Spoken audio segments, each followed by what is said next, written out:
In today's note, we're going to look at factoring trinomials. So if you remember back to our last quadratics lesson, the last thing that we were going to look at was factoring trinomials, because factoring was a way to go from standard form back to factored form. And then once that was the case, we could go from factored to vertex form, and then from vertex form we could jump back to standard form if we really wanted to. So this is the last process or method of changing our form of quadratic. So what I want to do first is consider each parabola rewritten in box method or FOIL method. So I'm going to rewrite these parabolas. I'm going to bring them back to box method.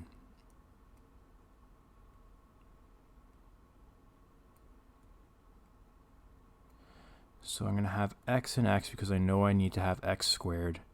I know I need to have 12, and I need to have two numbers that go to 7.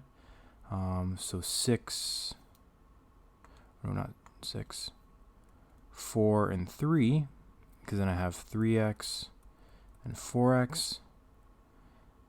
3 times 4 is 12, so that works. So if I rewrite this as factored form, get x plus 3, x plus 4. In the second one, same idea. I'm just going to rewrite it. I know I have to have x squared here, 4 here. These two squares combine for 5x. The only way I can multiply to get x squared is x and x.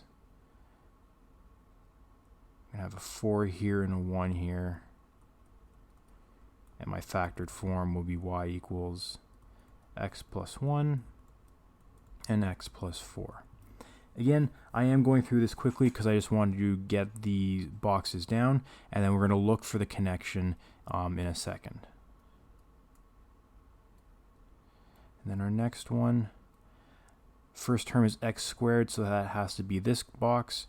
8 is this bottom one. The only way I can multiply to get x squared is x times x.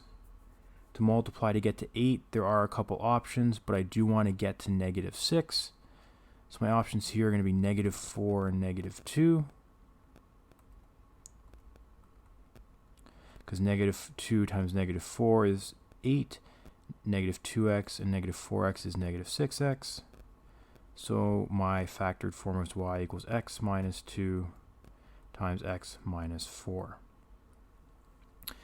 Now what we want to do is try to find a connection between our factored form and the box, or from the coefficients. So again, we're trying to look for what is the connection between the factored form and the coefficients of the equation in standard form. So the coefficients that I'm concerned about are these ones. And I want to see what is the connection between that and these values here.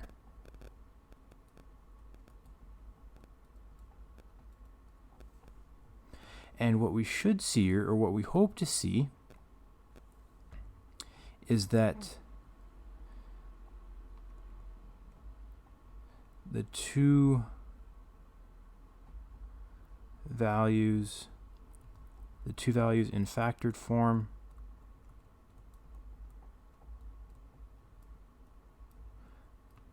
multiply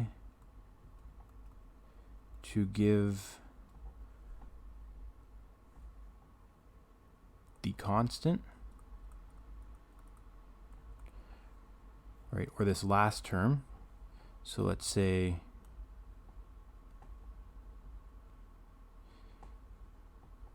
three times 4 gives us 12. And then if we look at these two terms to get to 7, so the two values in factored form multiply to give the constant, and add to give the coefficient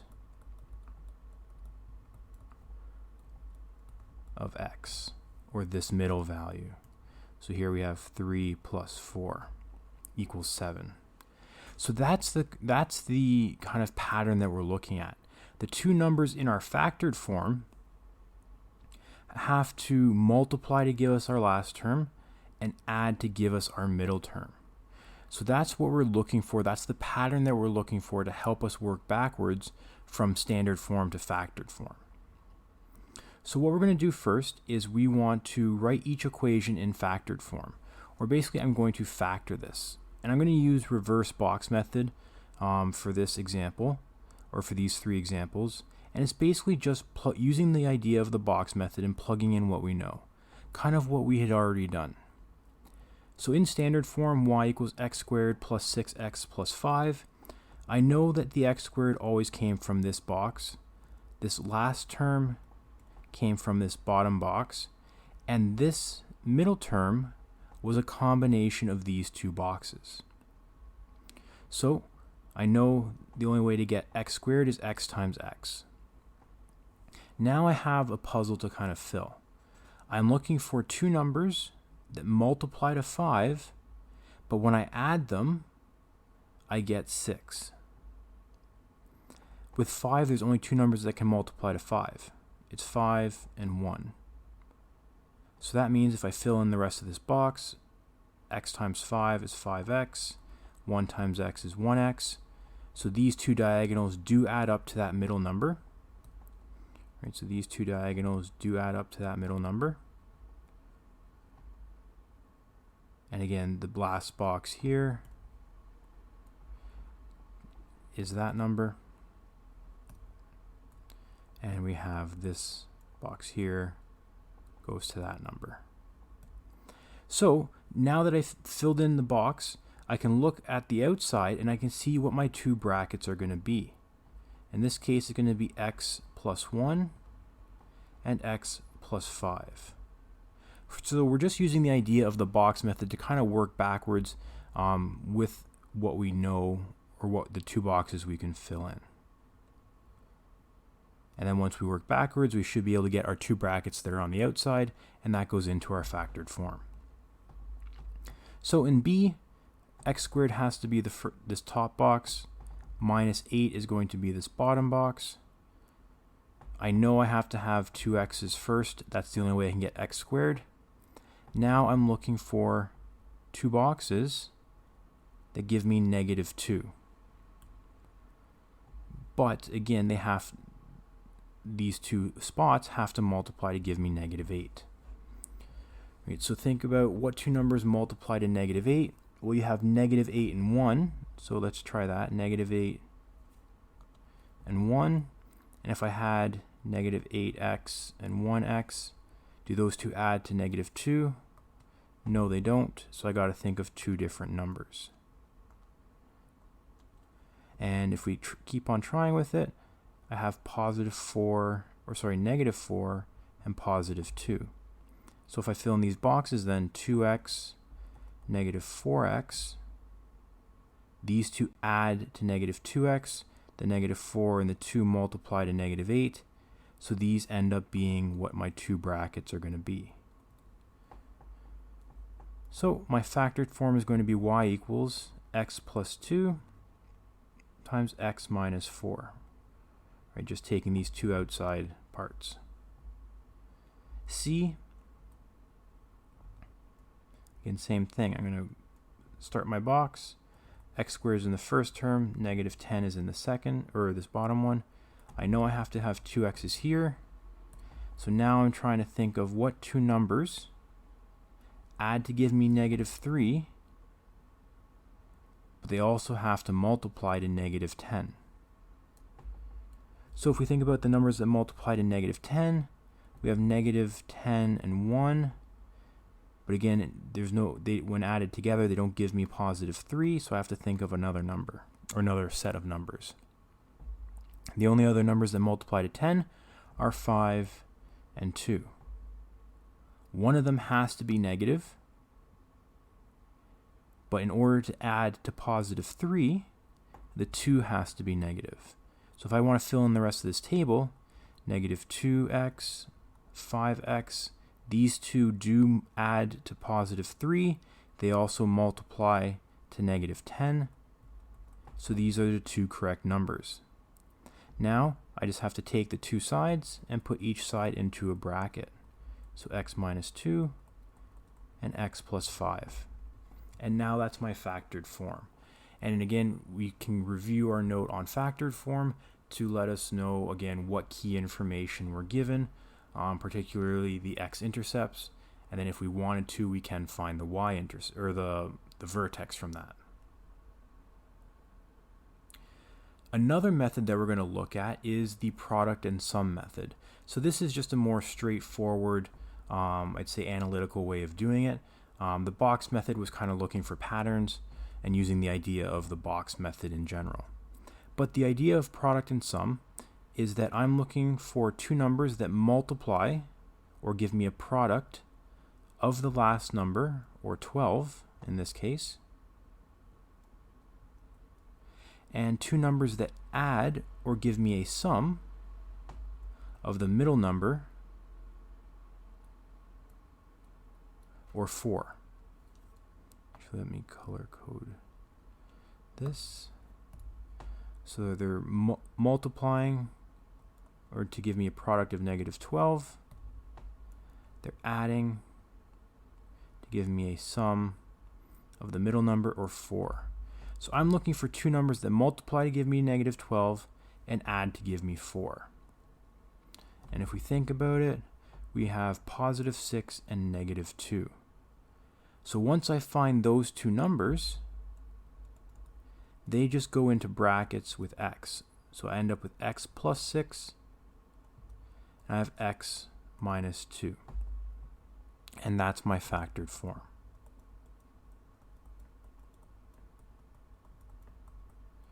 So again, it doesn't really matter which way you do it. There are two ways that you can do it, though. The next one, I'm looking for two numbers that multiply to give me -20 and add to give me this middle one, or -1. So again, that's where I'm getting my numbers from, multiply to the last number and add to the middle number. And when I think of my factors, two numbers that multiply to 20 and add to -1, we have -5 and +4. So that means in my brackets, I'm going to have x minus 5, or the one number, and x plus 4, or the other number. Finally, for the last one, again, same idea, product and sum. I'm looking for two numbers that add to 5 and they multiply to -24. Again, it's easiest to start with the numbers that multiply to -24 because there's fewer combinations. And if I think about the numbers that multiply to 24, or -24, sorry, and add to 5, I should get 8 and -3. Now with those two numbers, they're just going to go into the brackets. X is going to be the first number. We have +8, and then we have x minus 3. And those are my two factored forms. So again, it doesn't matter which way you use, whether it's the product and sum method or it is the kind of reverse box method. Whatever you're comfortable with or whatever makes more sense to you, that's fine. What we want to do in our last example is write each of the following in factored form and then complete the table and graph the relation. So first thing we're going to do, I'm going to do one in the reverse box method and then one in product and sum method. So if I use reverse box method, my first box is x squared, my second one is -3. I know the only way I can get x squared is x times x. Now I have to think of two numbers that multiply to -3 but add to -2. The nice thing is with -3, 3 is a prime number, so there's only one option. It's 3 and 1. Now because it's negative, one of these numbers has to be negative. And if we think about it, in order to get the two numbers to add to -2, the negative has to be on the 3. Because when I fill out this box, I get -3x and 1x, and when I add them, they combine to the -2. So I have filled out my box, I filled out the sides, So I can use those two sides for my brackets, so x plus 1 and x minus 3. To find the y-intercept, right, so now I can fill out my table. The y-intercept, again, comes from this last value on our standard form. So in this case, our y-intercept is -3. Our x-intercepts come from the opposite of what we see in our factored form. So our x-intercepts are -1 and +3. So just the opposite of what we see in those brackets. For our axis of symmetry, again, this we got from our factored form note. What we had to do was find the middle of these two numbers. So -1 plus 3 divided by 2 equals 2 over 2, which equals 1. So our axis of symmetry is 1, or x equals 1. I'm just going to change the color to this one. To find our vertex, what we had to do was plug this value back into the equation and solve for y. Now we have two forms of the equation. It doesn't really matter which one you use. I'm going to use the original one. That way, just in case I may have made a small mistake in factoring, I know the original one is correct. So y equals 1 squared minus 2 times 1 minus 3. Y equals 1 minus 2 minus 3. Y equals -4. So now that I know the y value, I have the x value, I know my vertex is going to be 1, -4. And now with all this information, I can graph it. I have my vertex, I have my y-intercept, I have my x-intercepts. If I wanted to use some symmetry, I can find this other point. As well, I could use the fact that I know that my a value equals 1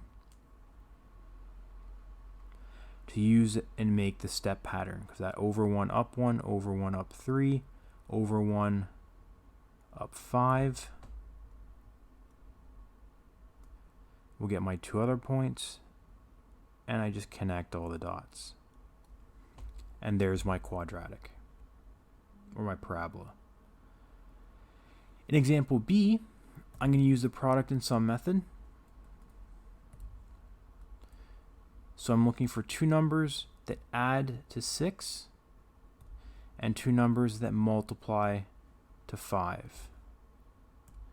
So my two factors in this case, the only two numbers that multiply to 5 are 5 and 1, and they also happen to add to 6. So my two factors are going to be 5 and 1. So that means then y equals, x is going to be the first term, plus 5, and x plus 1. So these two numbers just go right into the bracket with x. The y-intercept, again, we talked about, is this last value in our standard form. So in this case, it's +5. Our x-intercepts are the opposite of what we see. Actually, let me just use a different color for this one.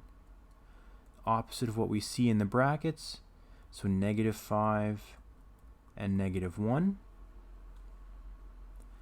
To find that axis of symmetry, I have to add these two up and divide by 2.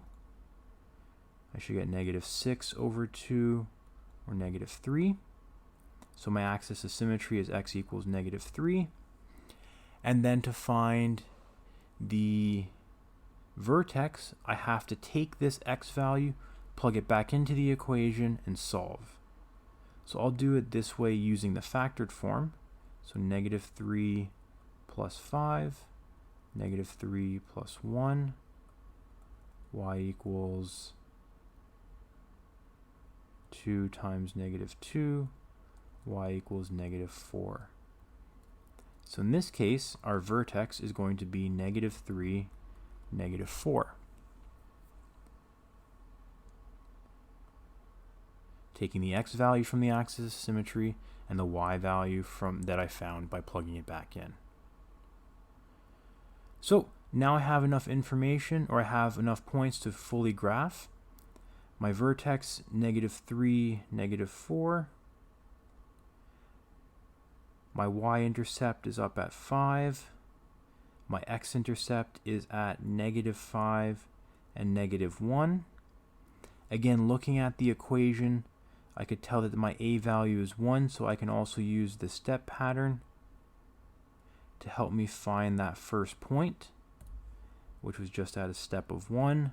And I can use symmetry to fill in the other points as well.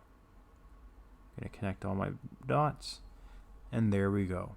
We have our quadratic. So again, the key thing from this note is the factoring, right? How do I go from standard form to factored form? So whether you use the reverse box method by trying to basically complete the puzzle, fill in what you think the two numbers are going to be, or you use the product and sum method, we're basically factoring to get to factored form, and then from there we can apply all the knowledge that we know on factored form already, which is finding the x-intercepts, finding the axis of symmetry, or that middle value, and then plugging that back into the equation to find the y value, which would give us our vertex. So you may have to review factored form or the lesson on factored form to understand what we can do with it. But again, the main idea from this lesson is just factoring, or how to go from standard form to factored form.